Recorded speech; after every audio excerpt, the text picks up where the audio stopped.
फ़ाऊज़ु बिल्लाहि मिनश्शैतानिर रजीम बिस्मिल्लाहिर रहमानिर रहीम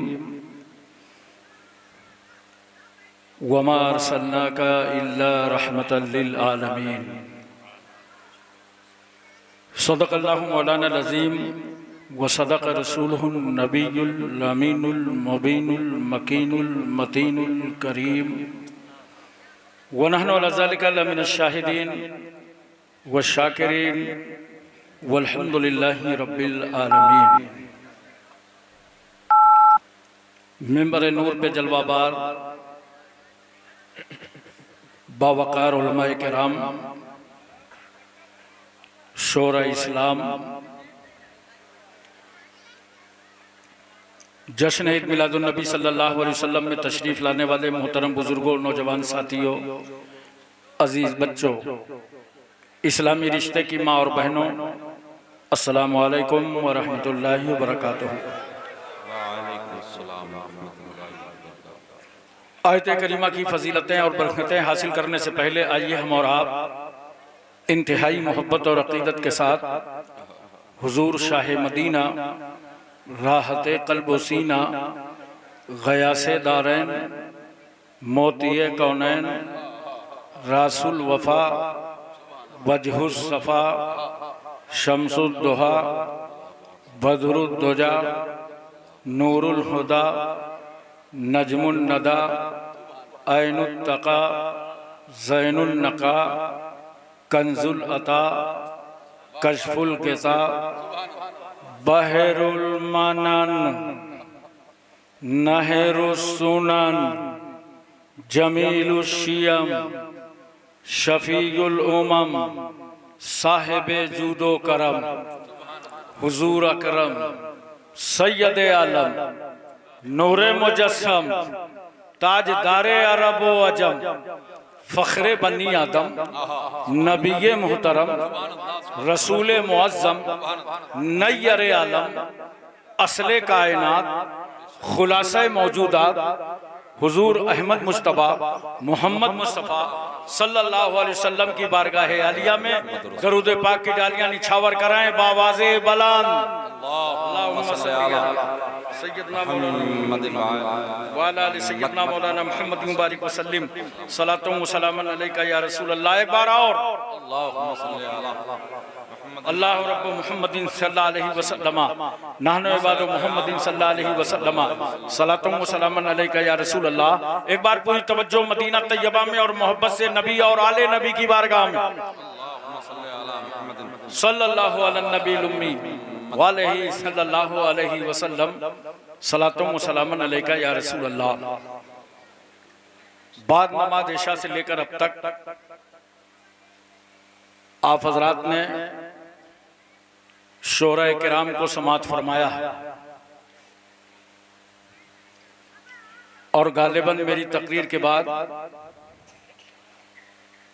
फिर एक मुशायरे का दौर गुजरेगा। थोड़ी देर के लिए मैं आपकी बज़्म मोहब्बत में हाजिर हूं और मेरी दिली ख्वाहिश है कि एक अल्लाह के वली के आस्ताने पर हम और आप सब जमा हुए हैं और वली के आस्ताने से नबी के आस्ताने की तरफ लौ लगाए। आप कल घर वापस जाएं तो सिर्फ ये न कहें कि बड़ा मजा आ गया, बल्कि ये कहें कि इतना दीन हम वहां से सीख के आ गया। मैं जितनी बातें आपको बताऊं, अगर चंद बातें में उनमें याद कर लेंगे तो इंशाअल्लाह ताला आपकी जिंदगी के लिए बड़ा इनकलाब होगा। और जिसने शामियाना लगाया, कनात लगाया, बत्तियां लगाई, 2-2 रुपए के चंदे किए, ठोकर खाए, जलसे को सजाया, खाने का इंतजाम, आने का इंतजाम, अल्लाह ताला उसकी खिदमत को भी कबूल फरमा लेगा।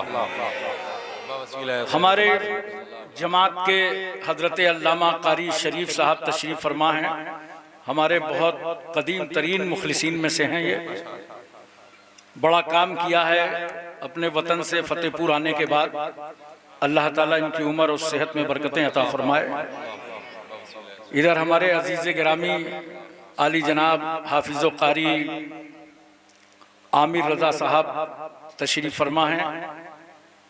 ये जामिया अशरफुल मदारिस गद्दियाने से फारिग होकर के फतेहपुर आए और अल्हम्दुलिल्लाह इन्होंने दो तरीके से खिदमत की। एक तो बच्चों को हाफिज़ कुरान बनाते रहे, तजवीद के साथ उनको पढ़ाते रहे, और दूसरा उनको ये भी जहन दिया कि अपने पैरों पे खड़े हो जाओ, कुरान भी याद रखो और कारोबार भी करते रहो। अल्लाह ताला इनकी उम्र में बेशुमार बरकतें अता फरमाए। अजीज़म आकिब रज़ा और इनके हमनमा तमाम साथियों ने मिल करके ये जलसा मुनक़िद किया है। अल्लाह की बारगाह में दुआ है अल्लाह ताला इसे शर्फ़ क़बूलियत से मुशर्रफ फरमाए। बड़े अच्छे अच्छे अशार सुने आपने, शादाब साहब से सुने होंगे, और हमारे नकीब अहले सुन्नत आली जनाब वारिस चिश्ती साहब जिन्होंने पूरे मुल्क में इस वक्त धमाल मचा रखी है,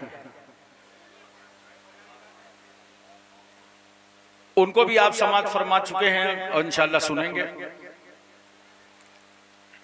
कारी आमिर साहब के बारे में तो मुझे इतना यकीन नहीं था कि इतनी अच्छी नात पढ़ते हैं। पहली बार मैंने खुद सुना, माशाअल्लाह तबीयत खुश हो गई। बड़ी अच्छी आवाज़ है, शादाब रज़ा साहब की बड़ी अच्छी आवाज़ है। दो मिसरे में नजर करता हूँ, लेकिन मेरी आवाज़ इन लोगों की तरह नहीं है, मगर अल्लाह का शुक्र है कि इनकी भी मेरी तरह नहीं है।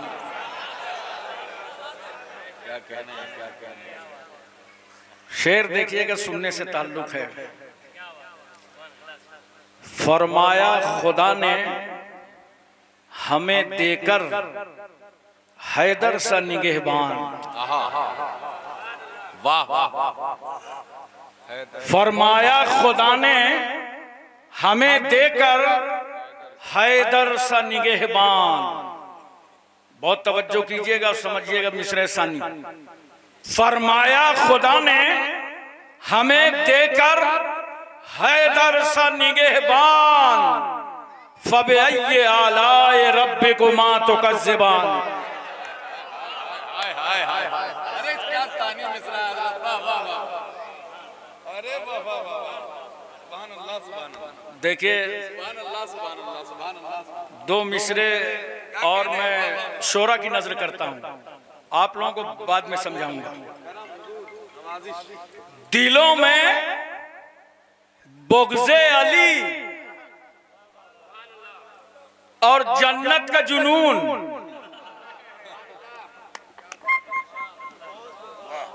दिलों में बुग़्ज़े अली और जन्नत का जुनून, इन्ना लिल्लाहि व इन्ना इलैहि राजिऊन। क्या कहने हैं, वाह वाह वाह, क्या कहने हैं, जिंदाबाद, वाह वाह वाह। धर दे बिटिया, धर ये धर दे हमारी मादरी जुबान है। चार मिसरे हाजिर समाअत फरमाए। अब आप लोग सुनिएगा गौर से, पढ़े लिखे लोग बैठे हैं, समझने की कोशिश करें। वो चाहते हैं कि हिंदुस्तान छोड़ दें हम, वो चाहते हैं कि हिंदुस्तान छोड़ दें हम। बताओ भूत के डर से मकान छोड़ दें हम? बताओ भूत के डर से मकान छोड़ दें हम? अब इस मकाम पे हाथों के आबले देखें, अब इस मकाम पे हाथों के आबले देखें। पहाड़ काट लिया है, चट्टान छोड़ दें हम? पहाड़ काट लिया है, चट्टान छोड़ दें? असल में इस वक्त भारत की फील्डिंग बहुत टाइट है, चौवे छक्के नहीं लग सकते। कहीं कहीं कट करूंगा, अगर कोई कैच निकले तो संभालना। बड़ा सवाल पैदा होता रहता है कि हिंदुस्तान का सच्चा वफादार कौन है। सुनिए, हिंदुस्तान का सच्चा वफादार मैं ही हूं। ये मैं शैतान वाली नहीं है, क्या कहने हैं? इस मैं में पूरी कौम शामिल है। हिंदुस्तान का सच्चा वफादार मैं ही हूं। कब्रों से पूछ, असल जमींदार मैं ही हूं। क्या कहने हैं?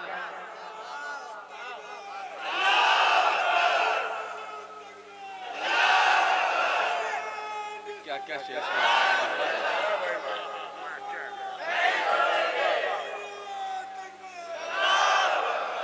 कब्रों से पूछ, असल जमींदार, जोर से बोलो। और शेर सुनिएगा, दरिया के साथ वो तो समंदर में बह गया। अरे क्या कहने हैं? समझ रहे हो ना? तो समंदर में बह गया। कितना माकूल इंतजाम है बहाने का। ये राप्ती है, गंगा है, जमुना है, सरयू है, घाघरा है, और सब जाके समंदर से बंगाल की खाड़ी। दरिया के साथ वो तो समंदर में बह गया। मिट्टी में मिलके मिट्टी का हकदार मैं ही हूं। मिट्टी में मिलके मिट्टी का हकदार मैं ही हूं। मोहतरम हजरात, हम और आप जिस मुल्क में रहते हैं उसका नाम हिंदुस्तान है, इंडिया है, भारत है। इस मुल्क से हमारा आबाई ताल्लुक है, हम यहां पैदा हुए हैं। और जब यह मुल्क अंग्रेजों की गुलामी में था तो इस मुल्क को आजाद कराने के लिए हमारे पुरखों और बुजुर्गों ने कुर्बानियां दी हैं, तब जाकर के भारत आजाद हुआ है। मुसलमानों ने, हिंदुओं ने, सिखों ने, ईसाइयों ने, सब ने ईसार पेश किया है, तब वतन को आजादी मिली है। कौन नहीं जानता अल्लामा फजल हक खैराबादी को, जिन्होंने अंग्रेजों के खिलाफ फतवा जिहाद सादिर फरमाया था, तब हिंदुस्तान आजाद हुआ। और सुनो फतेहपुर वालों, अल्लामा फजल हक खैराबादी ने जो फतवा दिया था वो किसी यूनिवर्सिटी और कॉलेज में बैठकर नहीं, मदरसे की चटाई में बैठकर। इसीलिए मैं कहता हूं, अगर भारत में अरबी मदरसे ना होते तो हिंदुस्तान आजाद ना होता। कहां हैं वो लोग जो कहते हैं मदारिसे अरबिया दहशतगर्दी के अड्डे हैं? मैं बड़े प्यार से समझाना चाहता हूं, चलो किसी भी मदरसे चलो, फतेहपुर में चलो, आस्ताने सईदन शाह रहमतुल्लाह अलैह में मदरसा है, कारी आमिर साहब चला रहे हैं। और किसी शहर के बड़े मदरसे चले चलो, कानपुर चलो, इलाहाबाद चलो, और कारी शरीफ साहब को साथ ले लो। कारी साहब, आप बहुत बड़े मुखय्यर कौम व मिल्लत हैं, 5 किलो सेब ले लीजिए, आज हॉस्टल में चल के बच्चों को खिलाना। किसी हॉस्टल में पहुंच जाइए जहां बच्चे हाफजा कर रहे हो, आलिम कोर्स से पढ़ रहे हो, और कहिए 5 किलो सेब में होगा क्या? सैकड़ों बच्चे हैं, उन बच्चों से मांग लो एक छुरी, जरा एक चाकू ले आओ, इसको काट के तुम में तकसीम कर दे।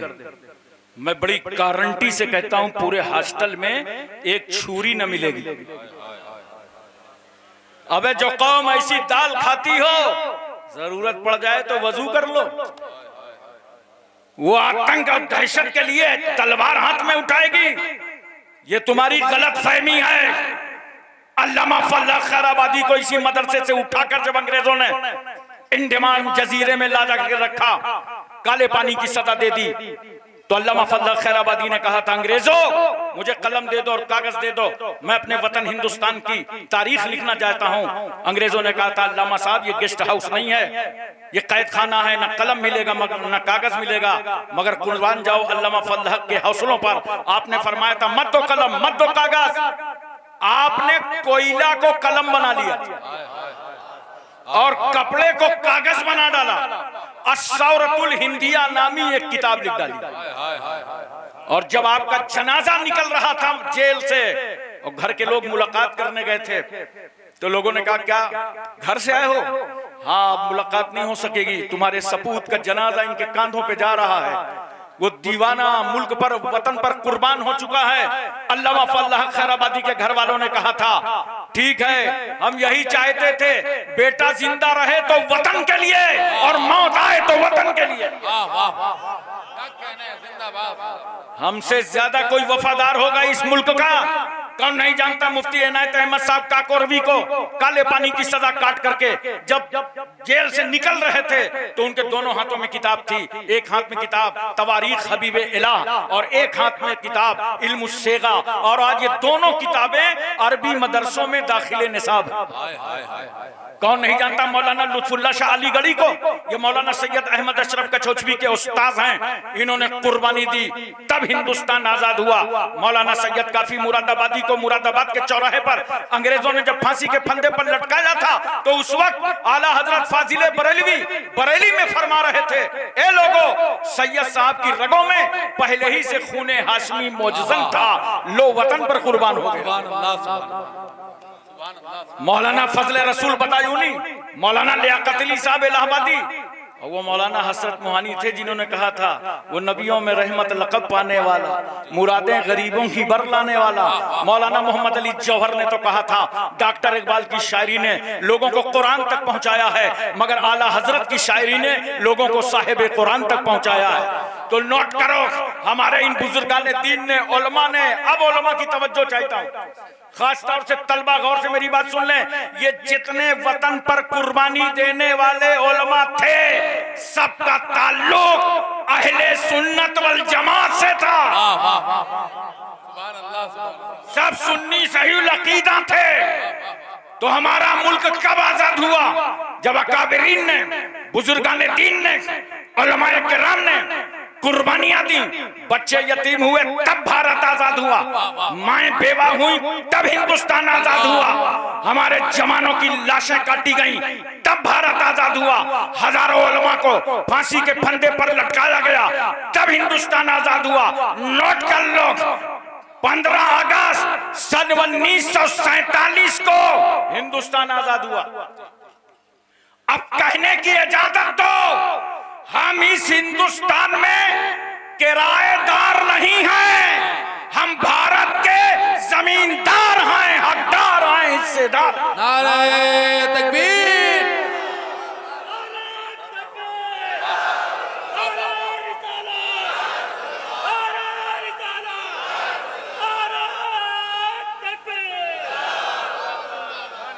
तो मेरी बात समझने की कोशिश करो। 15 अगस्त सन 1947 को हिंदुस्तान आजाद हुआ है, लेकिन 12 रबीउल अव्वल दोशंबा के दिन सुबह सादिक अब्दुल्ला के मकान में खुशबू में बसे हुए नाफ बुरीदा खतना किए हुए सजदे की हालत में जब मेरा रसूल पैदा हुआ तो सारा जहान आजाद हुआ। जिंदाबाद। वाह वाह वाह, क्या कहना है, जिंदाबाद।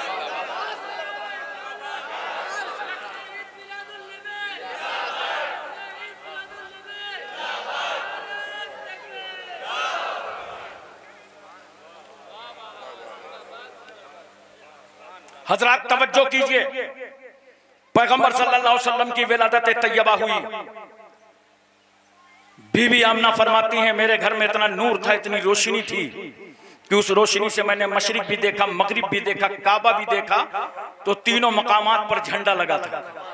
अरे जोर से बोलो सुभान अल्लाह, दिल लगा के बोलो सुभान अल्लाह। सवाल ये है, पैगंबर इस्लाम की विलादत हुई, नबी पैदा हुए, वहां कोई मुसलमान ही नहीं था, तो झंडा लगाया किसने?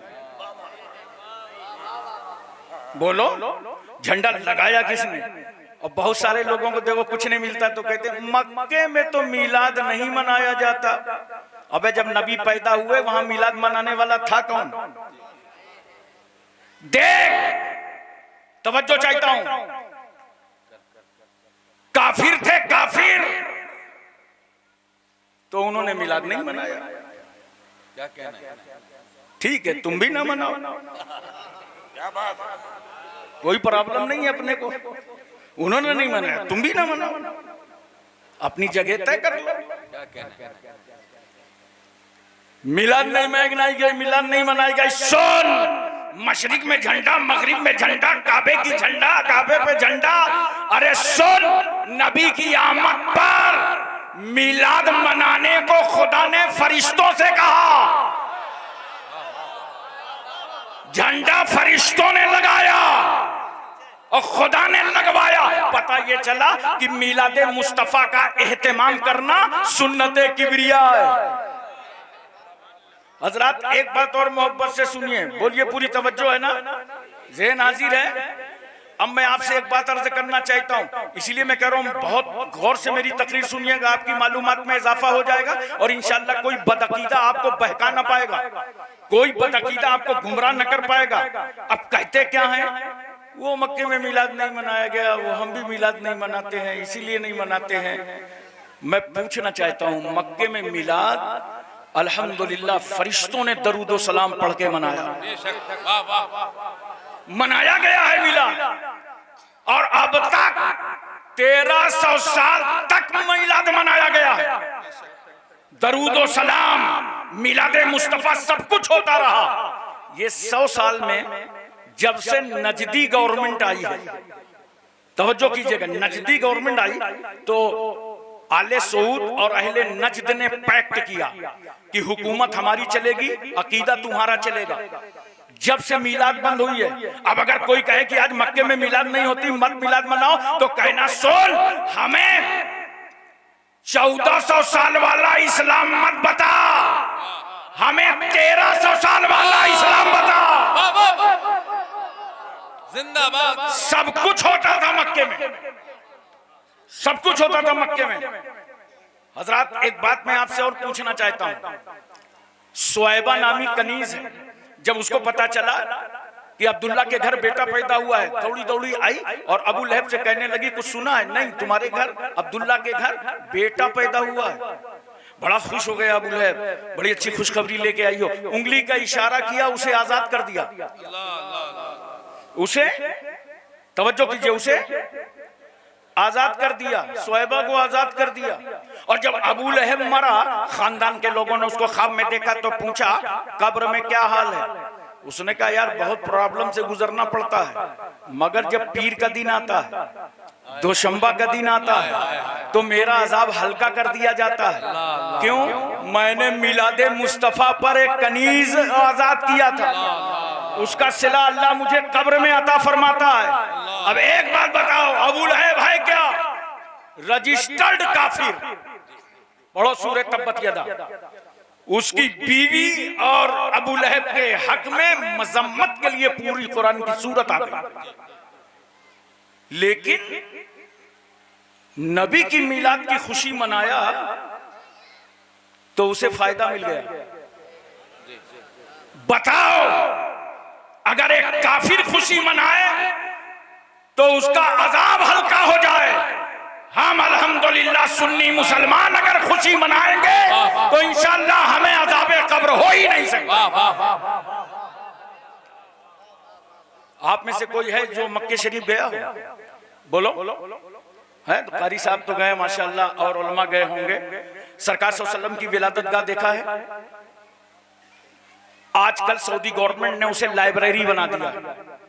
उस विलादत शरीफ पर सऊदी टाइम के मुताबिक तकरीबन 11 बजे रात में बड़े इत्मीनान से जाता था और जाकर के यूं हाथ बांध करके अपने आका पर दरूद व सलाम पढ़ता था। और जब उस घर को देखो ना, रोंगटे खड़े हो जाएंगे। अनवारो तजल्लियात की बारिशें होती रहती हैं। क्यों? वही मकान है जहां यतीमों को उंगली पकड़ाने वाला रसूल आया था। ये वही मकान है जहां लावारिसों का वारिस पैदा हुआ था। ये वही मकान है जहां रसूलुल्लाह ने जो जिंदगी देने वाला पैगंबर यहां आया था। आप जाइए, बड़े इत्मीनान से मैं हाजिर था, दरूद पढ़ रहा था, इतने में एक आ गया। आने के बाद मेरे हाथ पे यूं हाथ मारा, कहे हाजी हकज़ा फी सलात, ये क्या कर रहा है? इस तरह तो नमाज में हाथ बांधे जाते हैं। तो मैंने बड़े प्यार से यूं हाथ खोल दिया। मैंने कहा हकज़ा फी सलात। अबे अक्लमंद, अगर नमाज में हाथ बांधे जाते हैं तो नमाज में हाथ खोले भी जाते हैं। क्या कहने, क्या कहने। मैंने कहा अगर बांधना शिर्क है तो खोलना भी शिर्क है, वाह वाह वाह, और अगर शिर्क की यही तारीफ करोगे तो पूरी दुनिया में कोई मुसलमान न मिलेगा। क्या कहने। इसलिए या तो कोई खोले होगा हाथ या तो बांधे होगा हाथ। तो मुझसे कहता माँ इसमुख तेरा नाम क्या है? मैंने कहा इसमी हाशिमुल अशरफी, मेरा नाम हाशिम अशरफी है। जे तो मिनल हिंद, और मैं इंडिया से आया हूं। ये सुनना था कि बौखला गया, वो समझ गया भारत से आया है तो अकेले नहीं आया, क्या कहने। ये ख्वाजा गरीब नवाज का इश्क लाया है, आला हजरत फाजिले बरेलवी का प्यार लाया है। इतने मुझसे कहता है मैंने उससे कहा मन अंतर तू है कौन? बोला अनल अरब, मैं अरबियन हूँ। मैंने कहा अंतल अरब काला नाम? बोला हाँ हाँ मैं अरबियन हूँ। मैंने कहा वलाकिन ला तअलमु लिसानल अरब, मैंने कहा तू अरबियन तो है मगर अरबी जुबान जानता नहीं है। बोला मैं नहीं जानता। मैंने कहा नहीं जानता इसलिए कि फी लुगतिल अरब होना का व अंता तकुल हिनाक हिनाक मा हिनाक। मैंने कहा अरबी लोगत में लफ्ज़े होना का है और तुम लोग हिनाक हिनाक करते हो। हिनाक क्या चीज है? आलमुल लिसानल अरबी कसीरन कसीरा, अल्हम्दुलिल्लाह मैं अरबी जुबान बहुत जानता हूँ। जब इतना कहा तो अपनी नाजायज पोस्ट का इस्तेमाल करने लगा मेरे ऊपर। कहा हाजी तूने मुझे पहचाना नहीं है, अनल मुतव्वा। मैंने कहा ला बल इन्नमा अंता कुतव्वा। मैंने कहा तू मुतव्वा नहीं है बल्कि कुतव्वा है। इतनी तेज भागा है जैसे किसी अच्छे बैट्समैन ने 6 रन के लिए बाउंड्री से बाहर कर दिया। वो समझ ही नहीं रहा था कि ये कुतव्वा लोगत कहां से आ गई। और जाहिर सी बात है मुझे दरूद नहीं पढ़ने दे रहा था तो मैं भी गोंडा बस्ती की जुबान में अपनी भड़ास निकाल रहा था। आप तवज्जो कीजिए जरा सा और अपने जहन पर इस बात को अच्छी तरीके से उतारने की कोशिश कीजिए। मेरे आका सल्लल्लाहु अलैहि वसल्लम शहर मक्का में अरब का एक मामूल है कि जब बच्चा पैदा हो जाता था तो दाइयां आती थी और उन बच्चों को ले जाती थी गांव और देहात से, उनकी परवरिश करके उन्हें वापस किया जाता था। बनु साद की तमाम दाइयां शहर मक्का के लिए चल पड़ी। ये बनु साद कहाँ है? शहर मक्का से 70 किलोमीटर दूर। हजरत दाई हलीमा का कबीला यही है, हजरत अब्बास का मज़ार अक़दस यही है। तमाम दाइयां चल पड़ी। चलते चलते एक दाई बीबी आमना के कदमों पर आई। का आमना बेटा चाहिए। बीबी आमना फरमाती हैं बेटा है तो मगर दिया नहीं जाएगा। क्यों, किसी को दे दिया है? नहीं, मेरे बेटे की पैदाइश से पहले 49 दिन पहले मेरे शौहर अब्दुल्ला का इंतकाल हो चुका है। तुमको इनाम और इकराम कौन देगा? लिहाजा वापस जाओ। वो दाई आगे बढ़ गई। दूसरी दाई आई, बीबी आमना बेटा चाहिए। आमना बीबी फरमाती हैं वापस जाओ, कोई दूसरा घर देखो, अमीर का दरवाजा देखो। वो दाई भी आगे चली गई। मौर्रिख लिखता है इन दाइयों ने रसूलुल्लाह को लेना पसंद न किया मगर हाशिम अशरफी का इसको ईमान कहता है। मेरे नबी ने इन दाइयों को खुद ही पसंद नहीं फरमाया था, वरना उन दाइयों को क्या मालूम था कि बीबी आमना की गोद में जो रसूल है इतना पावरफुल रसूल है, अगर उंगली उठाएगा तो डूबा हुआ सूरज पलट आएगा, इशारा करेगा तो चंद के 2 टुकड़े हो जाएंगे। अगर रसूल की मर्जी हो जाएगी तो अबू जहल की मुट्ठी की कंकरियों को कलमा पढ़ना पड़ेगा। अगर नबी चाह लेंगे तो दरख्त सहाबा के घरों में नजर आएंगे। आने वाली एक दाई और आ रही है, कमजोर सवारी है, चलती है बैठ जाती है, थक करके चूर हो चुकी है। बीबी आमना के दरवाजे पर आई, दरवाजा खटखटाया। बीबी आमना ने पूछा कौन? कहा मैं बनु साद से चल करके दाई हलीमा हूँ। सुना है आपके घर में इतना खूबसूरत बच्चा पैदा हुआ है कि इतना खूबसूरत बच्चा न कभी जमीन ने देखा है न आसमान ने देखा। लाओ अपना बेटा मुझे दे दो। बीबी आमना फरमाती है तुम्हें इनाम कौन देगा? कहा आमना इनाम की बात तो बाद में होगी, पहले ऐसा करिए आप अपना दुपट्टा हटाइए, अपना आंचल हटाइए, मैं आपके बेटे का चेहरा तो देख लूं। हलीमा ने जैसे यूं आंचल पलटा तो आलम यह है कि हलीमा रसूल को देख रही हैं और मेरा रसूल हलीमा को देख रहा है। पैगंबर ने हलीमा को देखकर मुस्कुरा दिया। नबी का मुस्कुराना अंदाजे पैगंबराना ये बता रहा था हलीमा तुम आखिरी दाई बनकर आई हो और मैं अल्लाह का आखिरी नबी बनकर आया हूँ। दाई हलीमा ने अपनी गोद में ले लिया। मैंने कहा बीबी आमना जो कमजोर दाई थी, ज़ईफ दाई थी, बेबस दाई थी, आपने उस कमजोर और गरीब को क्यों दिया? बीबी आमना कहती हम मिजाज शनासे मुस्तफा हैं, कमजोर ही समझ के तो दिया था कि जब एक कमजोर दाई की गोद में रसूल आएंगे तो दुनिया के तमाम कमजोरों को मुस्कुराने का मौका मिल जाएगा। कमजोरों घबराना मत, तुम्हें ताकत देने वाला रसूल आ गया, तुम्हें कुव्वत अता करने वाला पैगंबर आ गया। हलीमा फरमाती हैं सरकार सल्लल्लाहु अलैहि वसल्लम को लेकर के जब मैं काबे के पास से गुजरी, बहुत थोड़ा सा फासला है काबे के पास। भैया थोड़ा जरा माइक सही कर देना, तुम माइक सही करो, आवाज खींच रहा है। तवज्जो कीजिए जरा सा और अपने जहन पे इस बात को रखने की कोशिश कीजिए। वो कहती हैं जब मैं काबे के पास से गुजरी तो मेरी सवारी ठहर गई और 3 बार उसने सजदा किया। हलीमा की सवारी ने जब काबे के पास सजदा किया होगा तो काबे ने भी पुकार के कहा होगा अल्लाह तेरा लाख लाख एहसान। ये 360 विराजमान है, इनसे निजात दिलाने वाला रसूल आ गया। काबे में कितने थे बोलो ना, काबे में कितने थे? 360। इंडिया में तो एक ही है। उधर हाथ लगाने में टाइम नहीं लगा, इधर लात लगाने में कितना टाइम लगेगा? हलीमा फरमाती है थोड़ी देर के बाद मेरी सवारी सबसे आगे निकल गई। दाइयों ने पूछा, साथियों ने पूछा हलीमा आना था तो सबसे पीछे, वापस जाना है तो सबसे आगे, क्या सवारी बदल गई? हलीमा कहती है सवारी वही है, सवार बदल गया। जब मैं मक्का आई थी तो तन्हा हलीमा बनकर वापस जा रही हूँ तो साथ में रहमतुल लिल आलमीन है, मुस्तफा जाने रहमत है। जब तक हलीमा की सवारी पीछे चल रही थी तमाम दाइयों को बता रही थी मेरी पुश्त पर ऐसा पैगंबर सवार है जो पिछले नबियों का भी नबी बनकर आया। और जब सवारी आगे निकल गई तो जमाने को बता रही थी मेरी पुश्त पर ऐसा पैगंबर सवार है जो सबसे पहले नबी बना है।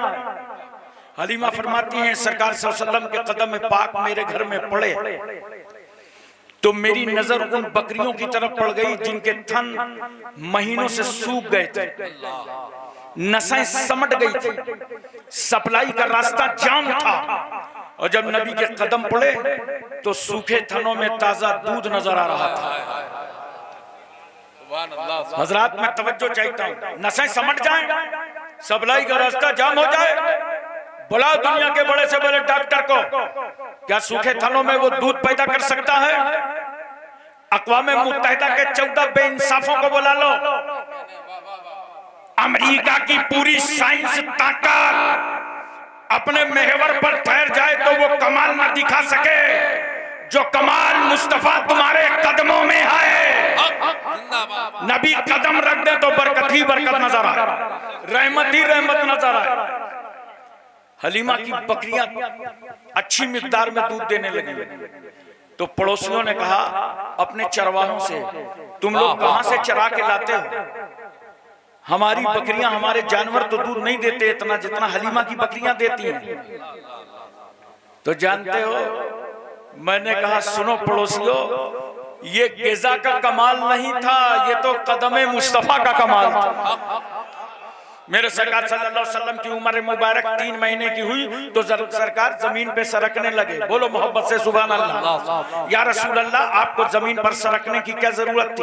आप तो वजूदे कायनात का सबब है, तख्लीके दो आलम का सबब है। आपकी मर्जी हो जाती तो जमीन आपके कदमों पर समेट दी जाती। आप जमीन पे क्यों सरकना है? तो जानते हो सरकार क्यों सरके? ताकि समाज का कोई मुल्ला मौलवी मेरे बचपने का भी जवाब न ला सके। और एक बात बताओ, अगर आज से तय कर लो कि इंशाअल्लाह कल सुबह से हम सुन्नत रसूल अदा करेंगे, बोलो, तो सुन्नत अदा करने के लिए जरूरी है कि आकिल हो, बालिग हो, मुकल्लफ़े शरा हो, तभी तो सुन्नतों का एहतमाम करोगे। बड़ा आसान है सुन्नत अदा करना, आज से शुरू कर दो अपनी जिंदगी में। बताओ, जूता चप्पल पहनते हो ना? अबे नंगे पैर रहते हो क्या? तो बोलो पहनते हो ना? बस एक बात मेरी याद रखना, जब जूता पहनना तो दाहिना पैर पहले डाल देना, और जब उतारना तो बायां पहले निकाल लेना, देखो काम भी चल गया, सुन्नत भी अदा होगा।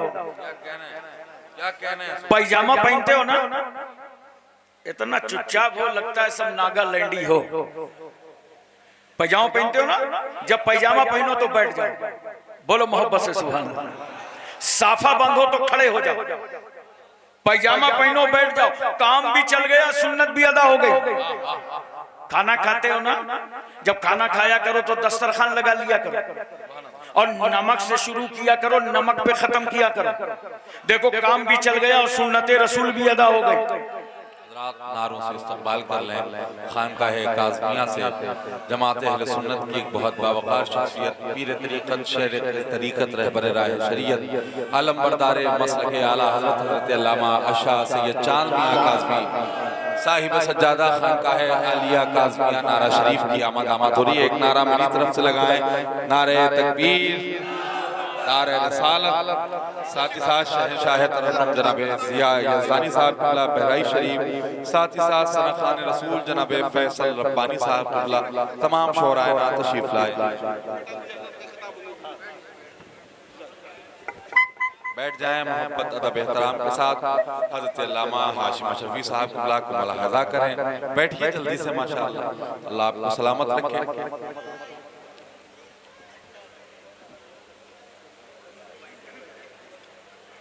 हज़रात अपनी अपनी जगह इत्मीनान से बैठ जाएं। जमात अहले सुन्नत के शेख तरीक़त, रहबर राह शरीयत हज़रत अल्लामा सैयद कामिल मियाँ साहब उर्फ चांद मियाँ साहब क़िबला मद्दज़िल्लहुल आली व नूरानी नारवी तशरीफ ला चुके हैं और बड़े इत्मीनान से अपनी अपनी जगह आप बैठे रहें। हजरत से भी आप दुआया कलिमात समात फरमाएंगे। तो मैं अर्ज कर रहा था, थोड़ा सा दिमाग लगाया करो, काम भी चल जाएगा, सुन्नत भी अदा हो जाएगी। जब खाना खाओ तो दस्तरखान लगा लो।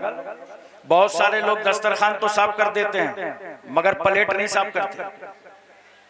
आज से तय कर लो, इंशाअल्लाह जब खाने से फारिग होंगे तो प्लेट साफ करेंगे। जानते हो कितना बड़ा फायदा है? अगर प्लेट साफ करोगे तो ये प्लेट अल्लाह की बारगाह में तुम्हारे लिए दुआए मग़फ़िरत करेगी। लेकिन आजकल क्या मामला चल रहा है? सुन्नत अदा करने के बजाय लोग खड़े खड़े खाना खा रहे हैं, लई लई के भाग रहे हैं खाना।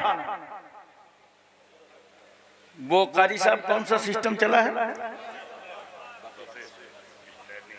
Buffer system. मैंने बंगाल में जगह कहा भाई कौन सा सिस्टम, तो एक साहब हमारे गुस्से के बोले बम्फर सिस्टम। अब देखो प्लास्टिक की प्लेट निकाले जा रहा है, बोटी पे बोटी, बोटी पे बोटी, टेढ़ी हुई जा रही है, बोटियां नीचे आ रही है, गिरा भी रहा है, इतनी खा नहीं सकता, लिए लिए दौड़े दौड़े भागे भागे खा रहे। मैं आपसे एक बात पूछना चाहता हूं, अल्लाह ने अच्छी दावत दी थी तो सुन्नतों का मजाक उड़ाने लगे। अबे आज तो घर से 2 रकात नमाज नफिल पढ़ के जाते। अल्लाह तेरा एहसान अच्छा करम है, तेरा एहसान है, आज अपना जुगाड़ अच्छा है। बजाय इसके तुमने सुन्नतों का मजाक उड़ाया। मत खाओ खड़े होकर के खाना, तवज्जो है? जब खाओ तो बैठ करके खाना खाओ। और फिर बाद में कहते हो मौलाना लोग मुर्गा बहुत खाते हैं। अच्छा एक बात बताऊं, ये वही लोग कहते हैं जो मौलाना लोगों की कभी दावत नहीं करते, और कहते कहते मुर्गा के पीछे पड़ गए, आलू बना दिया, उसकी लज्जत ही लेके चले गए। आप लोग भी मुर्गा खाना चाहते हो ना? दिमाग लगाया करो। कहते हो मौलाना लोग बहुत अच्छा खाना खाते हैं, बहुत अच्छा मुर्गा खाते हैं। एक बात बताऊं, कभी सोचा तकदीर कितनी अच्छी है, जिस दिन ये मुर्गा खाते हैं उस दिन तुम्हारे ही घर दावत होती है। तुम्हारा पूरा खानदान मुर्गा खाता है इन उलमा की बदौलत। और सुनो, रोज अच्छा से अच्छा मिलेगा, अल्लाह देगा। इन आलिमों की तरह 5 वक्ता नमाज पढ़ा करो, फिर उसके बाद वजीफे किया करो, फिर अल्लाह का जिक्र किया करो, अल्लाह तुम्हारा रिस्क को कुशादा फरमाते हैं। ये सब सिस्टम हटा दो, नौजवानों अपने आप को बदलो, अपनी जिंदगियों में इनकलाब लाओ। देखो नौजवानों को आजकल बाल देखो कैसे रखते हैं, सब नीचे से उठा उठा के ऊपर, लगता है कि मुर्गी का झुआ। 3 तरीके के बाल साबित हैं, सुन लो, बहुत प्यार से मेरी तकरीर सुनना।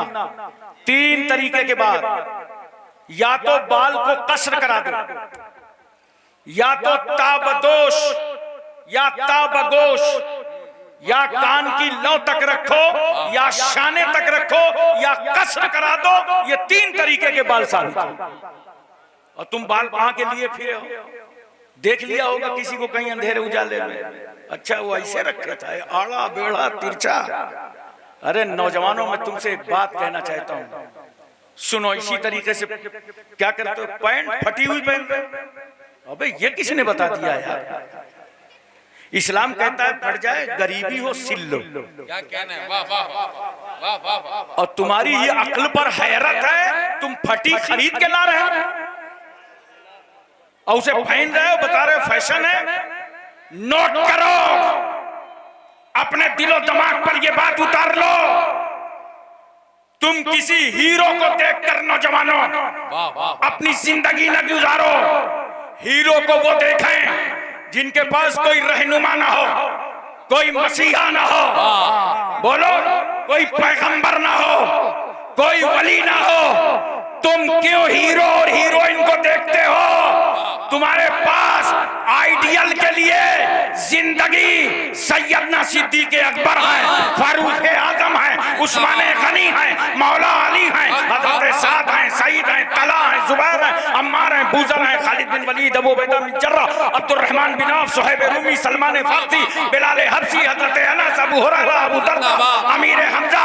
अरे तुम्हारे पास तो सैयदना गौसे आजम है, ख्वाजा गरीब नवाज है, आकाए नक्शबंद, मौलाए शोहरवाज, हजरत मखदूम अशरफ के चौचवी, कुतुबुद्दीन बख्तियार काकी, महबूबे इलाही, साबिर खलियरी, जिंदा शाहमदार, वारिसे देवा, मखदूमे के चौचा, मखदूमे जाजमऊ, नसीरुद्दीन चिराग दहलवी, शाह जमालुल्लाह रामपुरी, मुनव्वर अली शाह इलाहाबादी, शरफुद्दीन यहया मुनैरी, अलाउल हक बंडवी, अखी सिराजुद्दीन, मखदूमे माहिम, बाबा बहाउद्दीन, बाबा ताजुद्दीन, मखदूम शामीना, सैयद सालार मसूद गाजी, सरकारे महरेरा। तुम्हारे पास हजरत नजमुद्दीन शाह। नारे तकबीर, नारे रिसालत, जश्न ईद मीलादुन नबी, अल्लामा हाशिम अशरफी साहब क़िबला, मसलके आला हजरत। तुम्हारे पास इमामे इश्क व मोहब्बत आला हजरत मुजद्दिद इस्लाम है। अरे वो आला हजरत अल्हम्दुलिल्लाह कि जिनकी तकलीफ हम सुन्नियों का दिल भी करता है, दिमाग भी करता है। कभी ऐसा होता है ना, दिमाग कुछ और कहता है, दिल मान लेता है और दिमाग चलता रहता है। और कभी ऐसा होता है, दिमाग मान लेता है और दिल मुतमईन नहीं होता, दिल मुतमईन नहीं होता, दोनों में इत्तेहाद नहीं हो पाता। तवज्जो है ना? मगर कुर्बान जाओ आला हजरत फाजिले बरेलवी पर कि जब आला हजरत तहकीक करते हैं, दिल भी मानता है, दिमाग भी मानता है, चाहे वो मसला, तवज्जो चाहता हूं, चाहे वो मसला ईमाने अबू तालिब का हो, चाहे वो मसला हजरत अमीरे माविया का हो, चाहे वो मसला यजीद जैसे पलीद का हो, गोया आला हजरत फरमाते जाते हैं, हम सुन्नियों का दिलो दिमाग मानता जाता है, गोया हम अहले सुन्नत वल जमात का दिलो दिमाग दोनों मुकल्लिदे इमाम अहमद रज़ा है। जिंदाबाद जिंदाबाद हजरत जिंदा तो मैं अर्ज कर रहा था कि सुन्नत अदा करने के लिए जरूरी क्या है? आकिल हो, बालिग हो। अब अगर कोई आदमी बचपन में इंतकाल कर जाए, कम उम्री में इंतकाल कर जाए, अल्लाह जवानी अता न करे, जिंदगानी अता न करे, इंतकाल हो जाए, तो नबी की सुन्नत कैसे अदा करेगा? खुदा की रहमत ने कहा, मेरे महबूब बताओ इन्हें।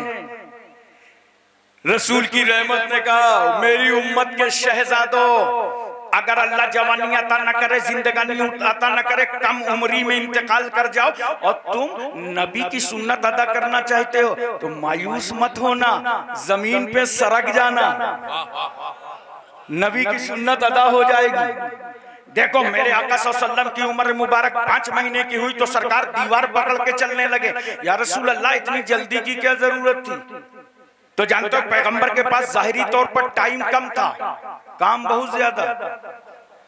जाहिरी तौर पर उम्र मुबारक 63 साल, और इसी 63 साल में पिछली शरीयतों को मंसूख करके शरीयत मोहम्मदिया का कानून नाफिज करना, इसी 63 साल में कुरान पाक का निजाम हयात देना है, और इसी 63 साल में मक्के मदीने की चटाई पर बैठकर पूरी दुनिया को इंसानियत, मानवता, बशरियत, इखलास, अखलाक, भाईचारा, मसवात, अहिंसा का दर्स अजीम देना। क्या कहने हैं? सरकार सल्लल्लाहु अलैहि वसल्लम की उम्र मुबारक 7 महीने की हुई तो सरकार बर्ज रफ्तारी से चलने लगे। 8 महीने की उम्र हुई तो पैगंबर ने जुबान अक़दस से फरमाया, ला इलाहा इल्लल्लाह। 7वें महीने में सरकार ने क्या फरमाया? ला इलाहा इल्लल्लाह। 8वें महीने में ला इलाहा इल्लल्लाह। 7वें महीने में तेज कदमों से चले। जानते हो जन्नत में कितने दरवाजे हैं? बोलो यार कुछ। कितने? 8। और जहन्नम में देखो, मतलब वाली बातें सबको याद है। ये सोच रहे जहन्नम को कौन याद करे? जिसको जाना है वो समझे। जहन्नम में 7, जन्नत में 8। पैगंबर 7वें महीने में तेज कदमों से चल रहे हैं। क्यों? इसलिए कि इन 7 दरवाजों को अपने आशिकों पर बंद करवाना है। और पैगंबर 8वें महीने में पढ़ते हैं ला इलाहा इल्लल्लाह, क्योंकि जन्नत का हर दरवाजा ला इलाहा इल्लल्लाह पढ़ के खोला जाएगा। सरकार ने ला इलाहा इल्लल्लाह इसलिए पढ़ा कि इन 8 दरवाजों को अपनी प्यारी उम्मत पर खुलवाना। पैगंबर सल्लल्लाहु अलैहि वसल्लम की उम्र मुबारक बढ़ने लगी। एक दिन मेरे आका सल्लल्लाहु अलैहि वसल्लम ने देखा कि दाई हलीमा का बेटा जंगल जा रहा है। सरकार ने फरमाया, माँ जंगल मैं भी जाऊंगा। हलीमा कहती है, इनकार की मजाल नहीं हुई, मैंने इजाजत दे दिया। सरकार चल पड़े। अब मैं तवज्जो आपकी चाहता हूँ। कहाँ है वो लोग जो ये कहते हैं रसूल सल्लल्लाहु अलैहि वसल्लम जंगल बकरियां चराने गए थे? बंद करो बकवास। नबी बकरियां चराने जंगल नहीं गए थे, बल्कि मेरा रसूल मनाजिर कुदरत का मुशाहिदा फरमाने गया था। और जंगल भी खुदा से तमन्ना रखता था, इल्तिजा करता था, मौला भेज दे नबी को, भेज दे रसूल को। तेरा रसूल जंगल आएगा तो तेरे बंदों के लिए जंगल जाना सुन्नते मुस्तफा हो जाएगा। बकरियां चल पड़ी। चलते चलते घाड़ की तरफ बकरियों की तवज्जो, वहां से दहाड़ता हुआ एक शेर निकला। शेर की नजर बकरियों पे। मैंने कहा, बकरी हो ठहरो, क्या तुम्हें खौफ नहीं है, डर नहीं है? शेर है आगे। कहा, देखो जब तक हलीमा का बेटा तन्हा जंगल आता था बड़े हिसाब से आना पड़ता था। आज डरने की बात कर रहे हो जब साथ में रहमतुल्लिल आलमीन चल रहे हैं। बकरियों ने एक बात बता दी कि दुनिया में डरेगा वही जिसके हाथ में दामने रसूल ना हो। वो जमाने से नहीं डर सकता जिसके हाथ में दामने मुस्तफा हो। हजरात तवज्जो चाहता हूं। शेर की नजर बकरियों पर पड़ी, गुर्राता हुआ निकला, बकरियों की तरफ चला। अबे बकरी, शेर बकरी देख ले, मौसम बन जाए, जैसे मुसलमान बिरयानी देख ले। चला शेर बकरियों की तरफ। इतने में शेर की नजर पड़ गई रहमतुल्लिल आलमीन पे। तो अब बकरियों को नहीं देख रहा, अब रसूल को देख रहा। मैंने कहा, देख ले, ये वो नबी हैं जिनकी उम्मत में आने की तमन्ना ईसा रूहुल्लाह को, मूसा कलीमुल्लाह को। देख पाकीज़ा पवित्र चेहरा जिसको देख करके लोग ईमान लाएंगे। इतने प्यार से शेर देख रहा था। मैं उलमा की खास तवज्जो चाहता हूँ, इतने प्यार से मेरे नबी को देख रहा था। मैंने कहा शेर सुन, तू था दरिंदा, वरना मेरे नबी को इतनी मोहब्बत से देखने वाला सहाबी बन जाता है। इतने में पैगंबर सल्लल्लाहु अलैहि वसल्लम की नजर पड़ी, नबी ने उंगली का इशारा फरमाया, शेर ने जिधर इशारा पाया उधर ही चला गया। आप लोगों ने शेर देखा है? जल्दी जल्दी बोलो, बड़ी बहादुरी से बता रहे हो, चिड़िया उड़िया घर में देखा होगा। मुझे भी शेर देखने का बड़ा शौक था, कानपुर में तो टाइम नहीं मिला, लेकिन मैं उदयपुर राजस्थान मिलादुन नबी के जलसे में गया। एक मजजूब बुजुर्ग थे, सरकारी बाग के अंदर, बाबा अब्दुल रऊफ मस्तान शाह रहमतुल्लाह अलैह, उनसे मुलाकात के लिए हाजिर हुआ। जब वापस आ रहा था तो मेरे अहबाब ने कहा, हजरत ये चिड़ियाघर है, कुछ देखना हो तो बताइए। मैंने कहा सिर्फ शेर दिखा दो। आप यकीन करो, जब शेर के कटहरे के पास से मैं गुजरा और अंदर से वो सांस ले रहा था ना, तो मेरी आस्तीन हिल रही थी। वो तो अल्लाह का करम था कि मैं सुन्नी था, वरना 5-6 बाल्टी पानी का नुकसान हो गया होता। हमें शेर नाम सुन लो तो रास्ता सवा शेर मालूम हो, वो शेर नबी के इशारे पे चल रहा है, पैगंबर के इशारे पे चल रहा है। तवज्जो कीजिए जरा सा और जहन में इस बात को उतारने की कोशिश कीजिए अपनी। उसके बाद हलीमा का बेटा दोपहर का वक्त ढला था, दौड़ते दौड़ते घर वापस आया। माँ ने पूछा क्या हुआ? काम मीजान 2 आदमी आए थे, सरकार सल्लम को लिटा दिया, मुझे लगता है शहीद कर डाला है। हलीमा दौड़ती दौड़ती गई तो क्या देखा, अल्लाह के रसूल एक मकाम पर खड़े होकर मुस्कुरा रहे हैं। करीब आई, मेरे लाल क्या हुआ था? माँ 2 आदमी आए थे, लिटा दिया, सीने को चीड़ा गया, दिल को निकाला गया, दिल धुला गया, फिर दिल को अंदर रखा गया, सीने को सिल दिया गया।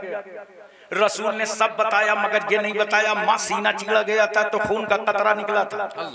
अरे निकला ही नहीं तो बतावें कैसे? कहां है वो लोग जो नबी की बराबरी की बात करते हैं? जरा 5 मिनट के लिए अपना दिल बाहर करके देखो, है हिम्मत?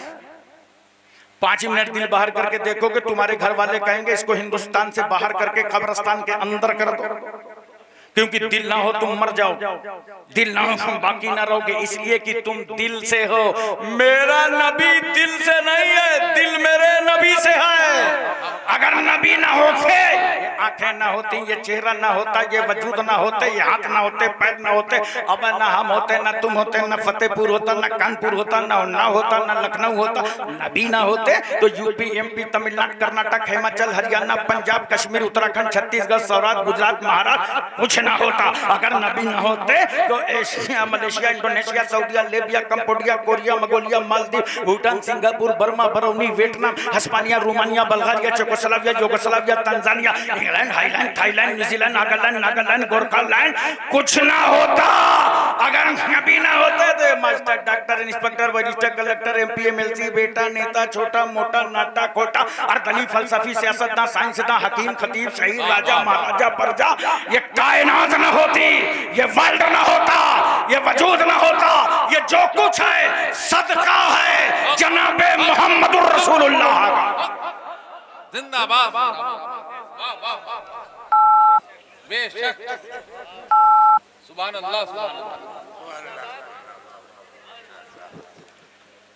उसके बाद सरकार फरमाते हैं माँ एक तराजू लाया गया, तराजू के एक पल्ले पर मुझे रखा गया, मेरे मुकाबले में 10 आदमियों को रखा गया और जब वजन किया गया तो मैं 10 पर भारी था।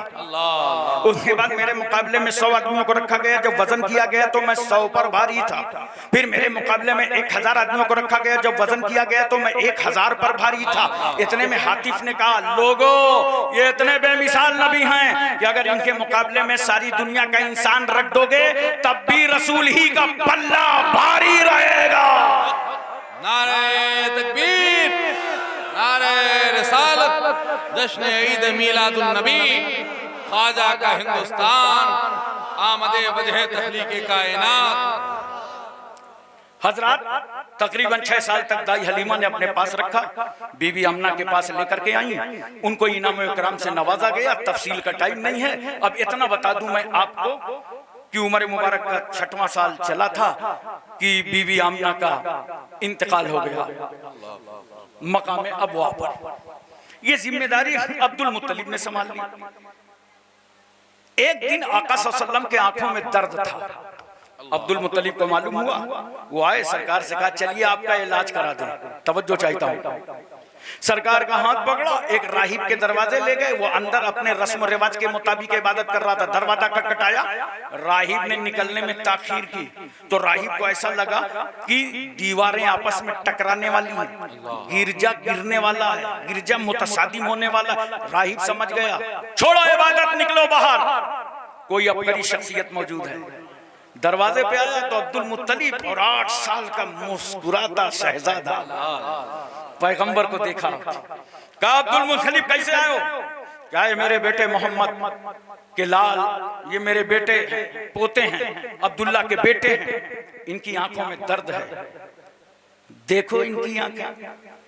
क्या मजाल थी राहिब को कि मेरे रसूल की नजर पे नजर डाल देता। कितनी इज्जत माब हैं तुम्हारी आंखें, कितनी रिफत माब हैं तुम्हारी आंखें, कितनी तकद्दुस माब हैं तुम्हारी आंखें, कितनी इस्मत माब हैं तुम्हारी आंखें। पेशानी देखा, वापस पलट गया, बाहर आया, एक मोटी किताब लाया, दरवाजे पे खड़ा हो गया, किताब खोला। अब कभी किताब पढ़ता है, कभी रसूल का चेहरा पढ़ता है, कभी किताब के औराक देखता है, कभी नबी की पेशानी की लकीरें देखता है और कहता अब्दुल मुत्तलिब किसको लाए हो? अरे जिसको तुमने पोता समझा है, मेरी किताब बता रही है ये तो अल्लाह का आखिरी नबी बनकर आया है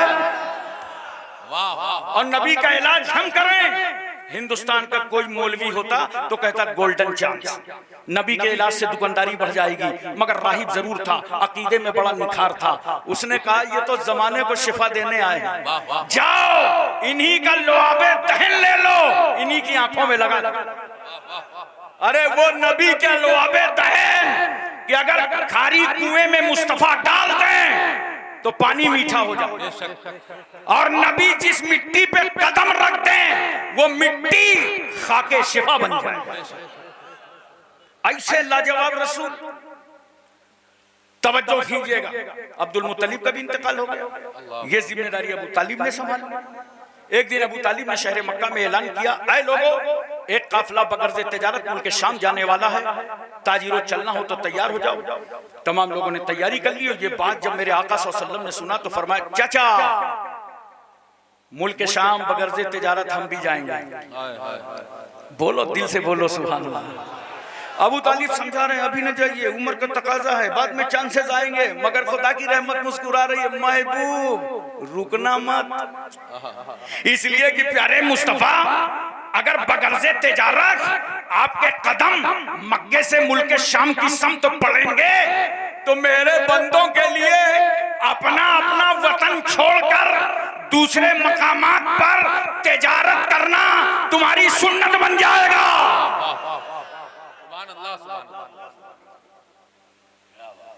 तवज्जो कीजिए, काफिला हद शाम पर पहुंचा। राहिब की नजर पड़ी कि बड़ा काफिला मक्के से आया है। उसने कहा आज काफिले की दावत दे दो। जब दावत का टाइम हुआ तो अबू तालिब ने चंद लोगों को लिया और सरकार सल्लल्लाहु अलैहि वसल्लम को छोड़ दिया खेमे में। जब वहां पहुंचा ये काफिला तो उस राहिब ने दाएं देखा, बाएं देखा, आगे देखा, पीछे देखा, ऊपर देखा, नीचे देखा, और जब रसूल नजर ना आए तो राहिब ने पूछा, आयना मोहम्मदुर रसूलुल्लाह, मोहम्मद सल्लल्लाहु अलैहि वसल्लम कहाँ हैं? कहा उनको तो हम खेमे में छोड़ कर आए। कहा अबू तालिब दावत बहाना है, नबी ही को तो बुलाना है, बुलाओ। अगर सरकार को बुलाना ना होता तो मैं दावत ना करता। जब मेरे आका को बुलाया गया, बड़े ऊंचे मकाम पर उस राहिब ने बैठाया, बड़ी ताजीम की और कहा, अबू तालिब जिसे तुमने अपना भतीजा समझा है, हमारी किताबों में लिखा है ये नबी भी हैं और अल्लाह के महबूब बन करके आए।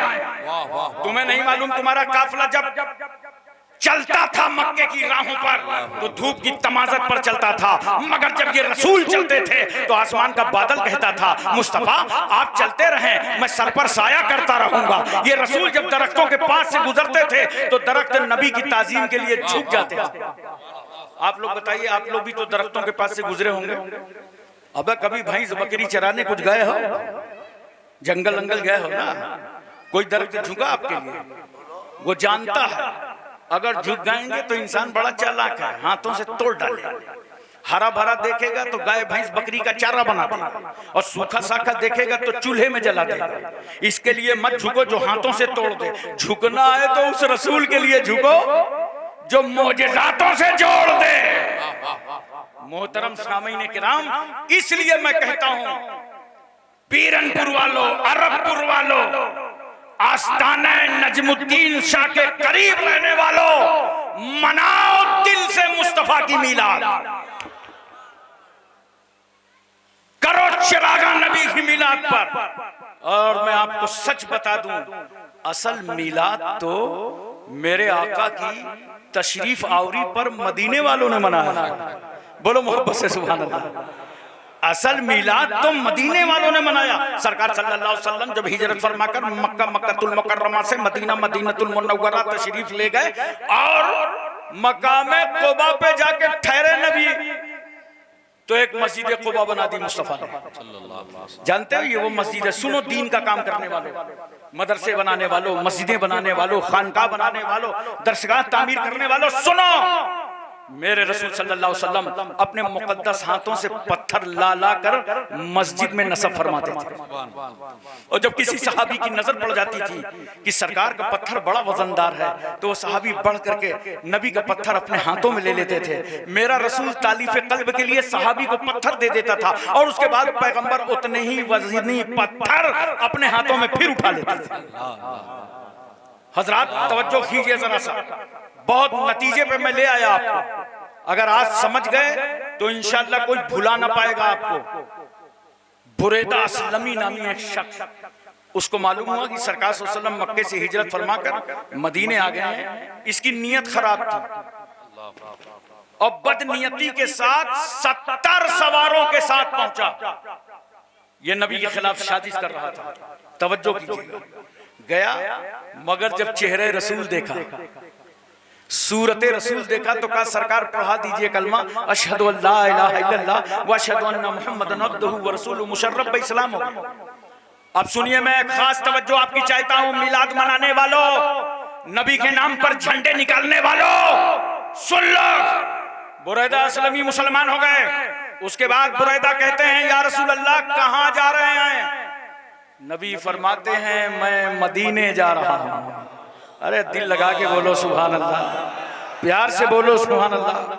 सरकार ने कहा मैं मदीने जा रहा हूं। तो बुरैदा क्या कहते हैं? तवज्जो, या रसूल अल्लाह मेरी एक तमन्ना है, जब आप मदीने दाखिल हो ना तो मेरे हाथ में एक झंडा हो, सुभान अल्लाह, और वो झंडा लेकर मैं आगे आगे इस्तकबाल करता चलूं और आप मदीने में दाखिल हो जाए।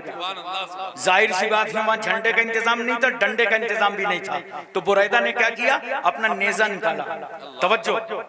तवज्जो कीजिए, नेजा निकाला और अपना साफा सर का खोला और नेजे पे यूं बांध करके नेजा और साफा को बुलंद किया।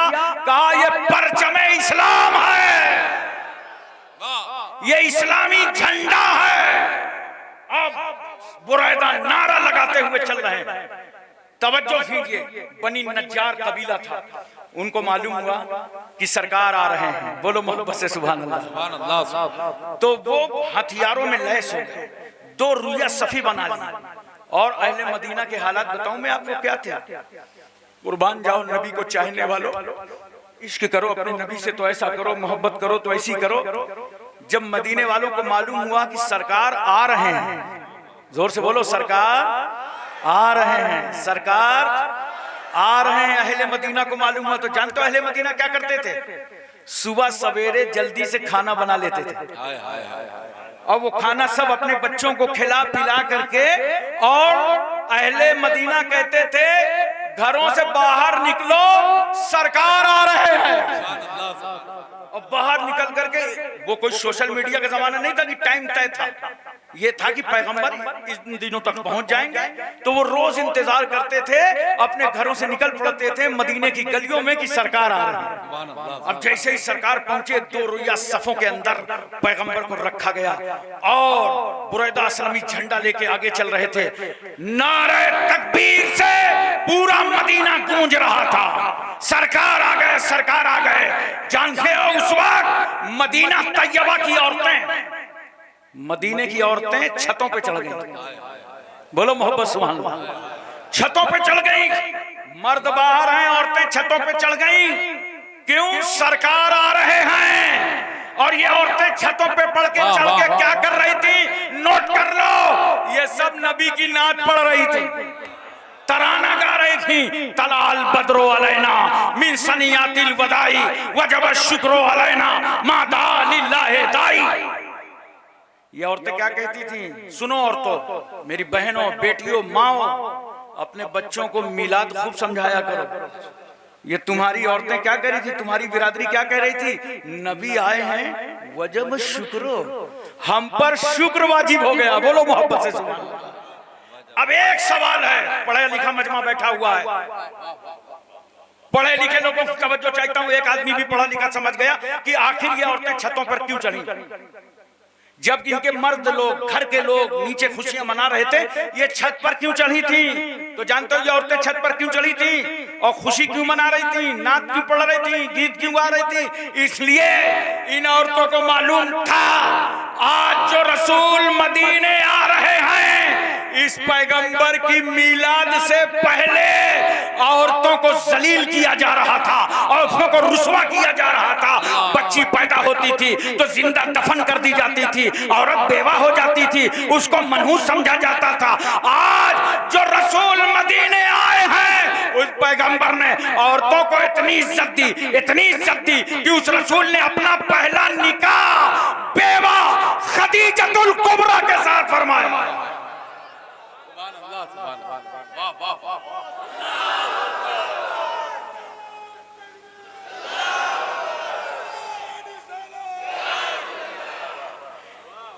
एक बात और मियां गौर कीजिएगा, जरा से तवज्जो कीजिएगा। नबी ने बेवा के साथ निकाह किया, ये अज़वाजे मुतहरात हैं। हजरत खदीजतुल कुबरा, हजरत आयशा सिद्दीका, हजरत सौदा, उम्मे सलमा, उम्मे हबीबा, हजरत हफ्सा, हजरत ज़ैनब, ज़ैनब बिन्त खज़ीमा, हजरत मैमूना, हजरत जुवैरिया, हजरत सफिया, ये 11 बीवियां हैं रसूल की। और देखो कैसे मेरे पैगंबर निकाह फरमा रहे हैं। कहीं रसूल ने ऐसी बेवा से निकाह किया कि इसका खानदान बड़ा है, अगर ये बेवा मनकूहा बन गई तो लोग दाखिले इस्लाम हो जाएंगे। नबी ने बेवा के साथ निकाह किया और निकाह करके बता दिया, दुनिया वालों, जिस बेवा को तुमने अभागन समझा था, मुस्तफा ने उसे सुहागन बना दिया।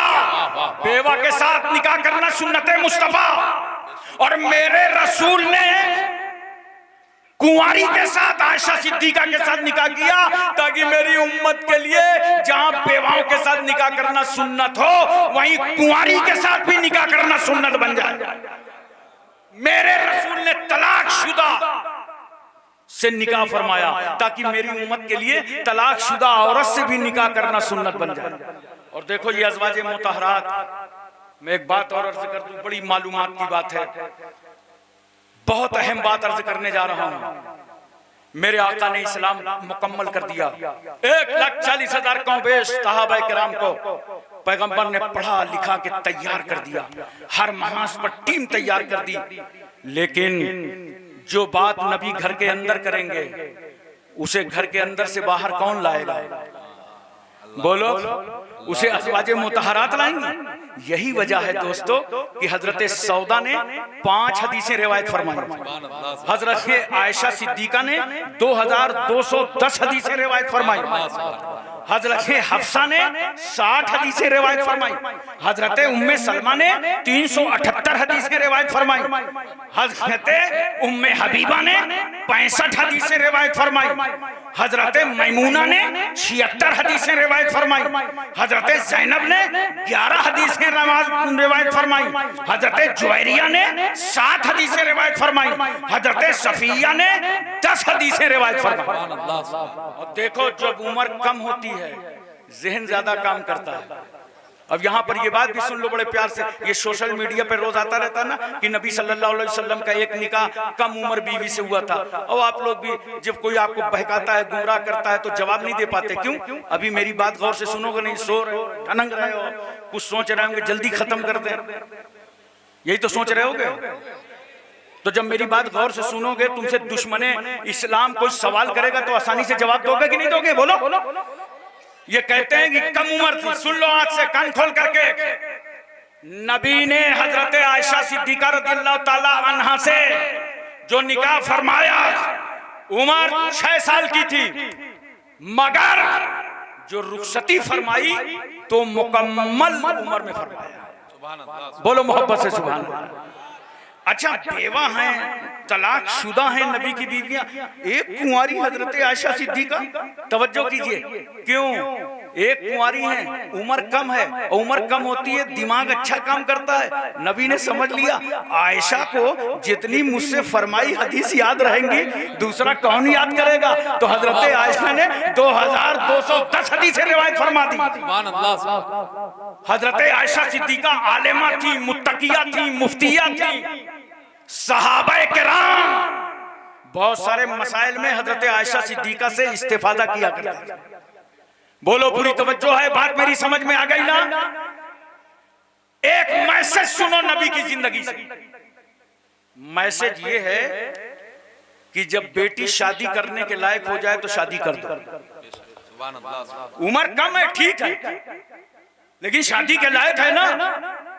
आज किस तरह इर्तिदाद पैदा हो गया, हमारी जवान बेटियां काफिरों के चंगुल में जा रही हैं। ये व्हाट्सएप, ये फेसबुक, ये सोशल मीडिया, ये इंस्टाग्राम, इसके जरिए से क्या तबाही हमारे समाज में आ गई है, किस कदर प्रॉब्लम खड़ा हो गया है। जिन बेटियों को तुमने फाका रख करके, भूखे रह करके कलमा ला इलाहा इल्लल्लाह मुहम्मद रसूलुल्लाह पढ़ाया था, मदरसों में मस्जिदों में कुरान की तुमने तालीम दिलाई थी, वो बेटियां अपने ईमान का, अपनी जिंदगी का सौदा कर रही हैं, और 2 साल के बाद ठोकर मारी जाती हैं। न खुदा ही मिला, न वेसाले सनम, न इधर की रही न उधर की रही। इस्लाम भी हाथ से चला गया, जो जाली शौहर था वो भी हाथ से चला गया। मैं कहना चाहता हूं बेटियों और बहनों का जहां इस मामले में कसूर है, वहां माँ बाप का भी कसूर है। माँ बाप का कसूर ये है कि सही टाइम पर अपनी अपनी बच्चियों का रिश्ता करो।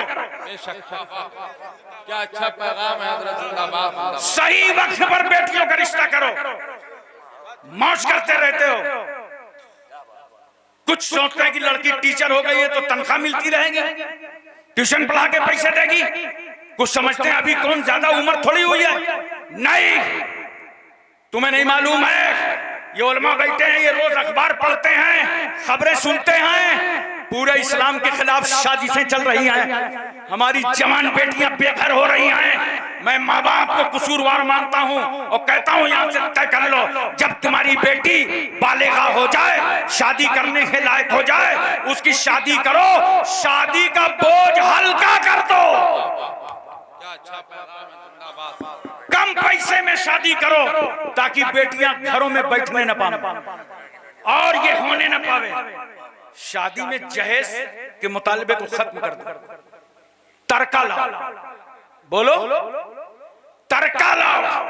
तरका देना चाहिए कि नहीं देना चाहिए? जिस तरह बेटे का हक बाप के माल में है, उसी तरह इन बेटियों का हक भी बाप के हाल में है।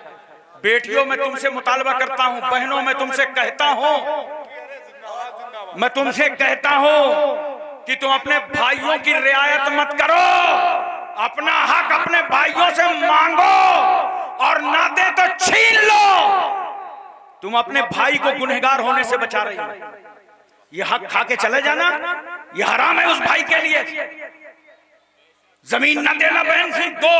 अच्छा, यहाँ पे एक बात तहदीस नेमत के तौर पर, तहदीस नेमत, मुझे रियाकारी से बहुत नफरत है। तहदीस नेमत के तौर पर इसलिए कह रहा हूँ, फतेहपुर है, मैं तो यहाँ पैदा ही हुआ हूँ।